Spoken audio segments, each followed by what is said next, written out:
Ayon sa mga taong matagal nang nag-aalaga ng pusa na kapag kinikiskes ng pusa ang kanyang mukha o katawan sa mga personal na gamit ng kanyang amo gaya ng mga petaka o wallet, at mga purse bags, o kaya ang mga bagay na sisidlan ng pera, ay nagpapahiwatig ng paparating na biyaya, suswertehin ka sa pera, at posibilidad ng isang maganda at ligtas na paglalakbay para sa kanyang tagapag-alaga.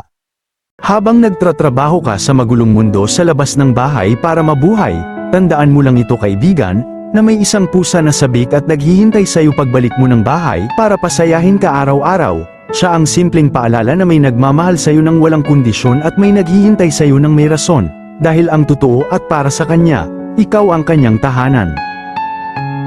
Ayon sa mga pag-aaral at obserbasyon ng mga eksperto sa hayop, kapag may madalas na alitan at sigawan sa loob ng pamilya, hindi lamang tao ang naaapektuhan kundi pati ang mga alagang pusa. Maaari itong magdulot ng stress at pag-aalala sa kanila kahit hindi sila direktang kasama sa away, kaya ang isang tahanan na may kapayapaan, pag-uunawaan, at may mahinahon at malinaw na usapan ay hindi lamang mabuti para sa relasyon ng pamilya, kundi mahalaga rin para sa emosyonal na kalagayan at kapakanan ng mga pusa.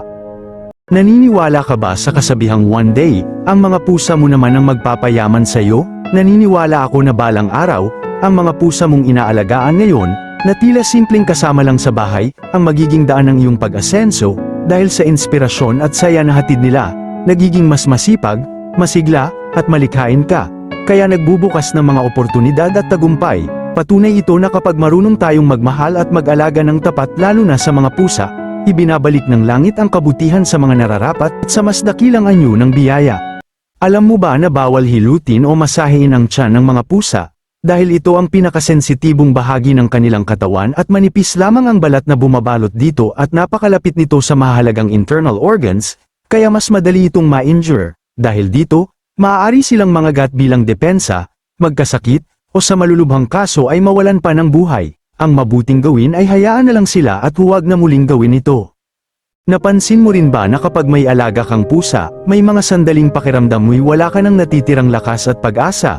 Pero sa gitna ng kahirapan, bigla na lang may mga biyayang dumarating na hindi mo inaasahan, mga tulong, pagkakataon, at munting himalang sapat na para bumangon ka muli. Marahil ito ang paalala ng langit sa buhay, na habang may pusa kang inaalagaan at pusong marunong magmahal, hindi na uubos ang mga blessings na dumarating sa'yo.